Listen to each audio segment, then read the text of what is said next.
Hello everyone, my name is Queen Blessing Ibigesin, popularly known as Black Queen. This morning, it's been quite a while the last time I made, my usual videos where I talk about issues that concerns people, when they bring them to me.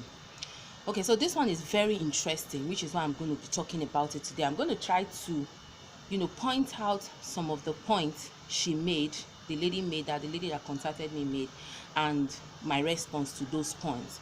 And for you to also put in your voice and see if my advice was right, and if she was right or if she was wrong, and then try to tell us what you think. You just drop that at the comment section below.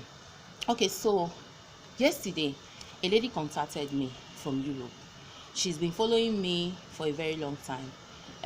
She can pass for my mom because she's kind of very, very much older than me. According to her first child is 48, and so for somebody that has a 48-year-old child, obviously can be a mother, because I'm 41. In fact, I'm not even 41 years. I'm going to be 41 next month. So let me just call her my mother. So she contacted me, and her first concern was she's not been to Nigeria for 40 years, and she wanted to come to Nigeria to see how her son can get married to a Nigerian, most importantly where her mother is from, which is the south, and her fear was Nigeria is not safe, because they've bombarded so many things on social media. So a lot of people are kind of afraid. Their own version of what Nigeria is on social media is actually not what Nigeria is. Yes, we have our issues. Yes, there are kidnappings. Yes, there's armed robbery, and there's so many things going on in Nigeria. But I'll tell you that it's not as they put it out there. The way they blow it out of proportion on social media. That's the truth. And which is why most of the time when I advise people, I tell them, take what you see on social media with a pinch of salt. Okay, you don't just carry it with the base. You won't be able to eat that food because the salt will just spoil it. So for me, I was like, okay, yes, Nigeria is not safe. Okay, there are some places that are safer than others, yes, but it is not the way you're seeing it. So don't be afraid, because she was really, really afraid. And of course, like I said, she hasn't been to Nigeria for 40 years since she left the country. Okay, and now she's going to be coming back with not just the son that is going to be looking for a wife, but her other children. So I decided to let her know that, look, Nigeria is not as bad as you think. Just come to Nigeria. Maybe you want to stay in a hotel. I'll try to get hotels that have good security, probably somewhere around Ikeja, near the airport. Do whatever you want to do and go in peace. Okay, so I try to help people that contact me. No matter how busy I am, I can bring out that time and do that for her. So then I now asked her, I said, look, why do you want your son to get married to a Nigerian? Why can't she find a wife? Why can't he find a wife where he is? He said no, that for her it's like honoring the mom, the late mom, so that one of her children can at least marry from their place, and that she didn't just do it out of her own will, that she spoke to the son about it, and the son is kind of okay with it, but the condition the son is giving is that he must see the lady face to face before he can give his consent, which I think is okay. So for me, I think that's a very good step. Okay, so this conversation now brought us to why I am making this video.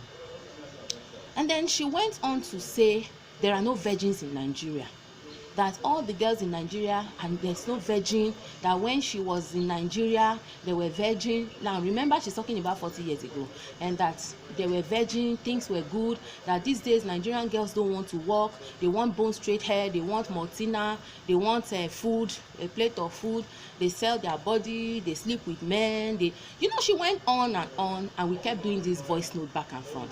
So each time she sends a voice note, I give her a reply. And I told her, I said, look, there are a lot of hard-working women in Nigeria. I'm a woman, I'm a Nigerian, I live here, I work here. Everything that I own today, I worked with my sweat, and I got with my hard work. Okay, and there are a lot of people like me. So she sent another voice note. She said, no, that there are no virgins. There are no virgins. So she kept going on and on about this virgin. At some point, I got so furious. And I'm like, Why will you just keep saying there are no virgin, there are no virgin? You have never been here for 40 years. You don't know jack about Nigeria anymore. All you know about Nigeria is what you see on Facebook. How many Nigerian girls are on Facebook? How many Nigerian girls have sugar daddy? Yes, there are girls that have sugar daddies, but how many of them? We're talking about Nigeria with over 200 million people. We're talking about Nigerians that are that use social media. It's not even up to 50 million people that use social media in Nigeria. That is the truth. Half of Nigeria don't even have access to internet. They have access to phone, maybe if not 70% of Nigerians have access to phone, but not up to more than 50% have access to the internet, because most of them can't afford it. If you go to some rural area, you will see how girls are suffering, you see how women are suffering, you see how men are suffering, you see how people are hustling. Some are hawking oranges, some are hawking pineapples, some are hawking God knows what, just to make sure that they put food on the table. You understand? So you cannot sit in Europe and come and tell me that my own Nigeria has no virgin just because of what you see on social media. How many people are on social media? So I got so furious with her. I said, look, you can't come and be saying there's no virgin, there's no virgin. I'm done. Like, why are you even talking about this virgin? You want your son to marry a virgin, you want your son to marry a virgin. As in, this virgin talk is getting out of hand. You can't come and be saying that. And I said, look, I have a 21 or 22-year-old daughter, adopted daughter in my house, and she's a virgin. I have my younger sister's daughter, she's 17, she's a virgin. My son is 15, he's a virgin. What do you mean there are no virgins in Nigeria? Are they not supposed to carry placard on their head and shouting, I'm a virgin, I'm a virgin, I'm a virgin? Or are they not going to come and, because they look for a virgin in your village and they told you there are no virgins in your village, does that mean that there are no virgins in any other person's village? Even in this Lagos, as tight and as open eye as it is, there are virgins here. My daughters are living with me and they are virgins. So what are we talking about? She then went further to say that, okay, I'm right, that all she knows about all she knows about Nigeria right now is social media, and is what social media is feeding her, that she's concluding with, and that the reason why she wants her son to marry a virgin is because there are some people that come to Africa to marry women and take them abroad, and maybe 9 years, 10 years, they don't have children. And I told her, I said, look, let me tell you, it's God that gives children.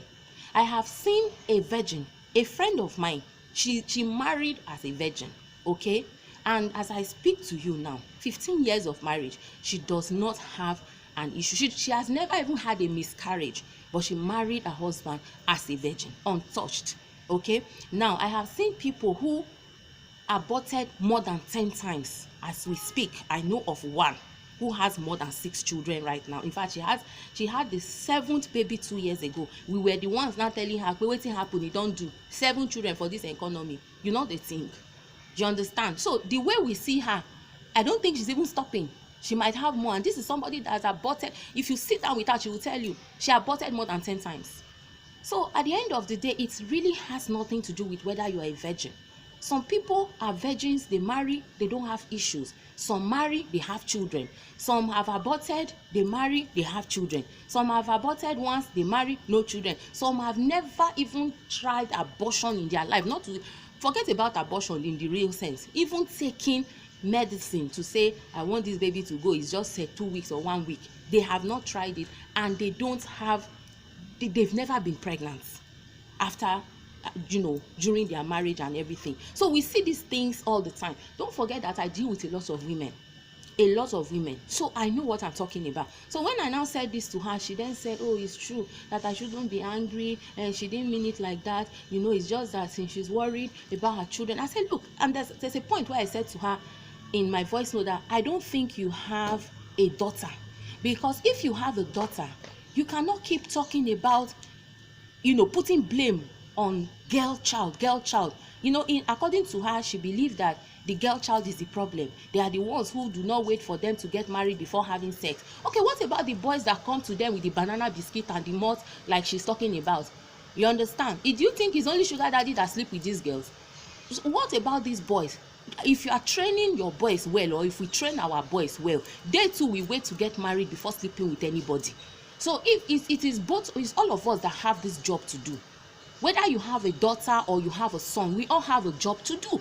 If we want our children to wait until their marriage to have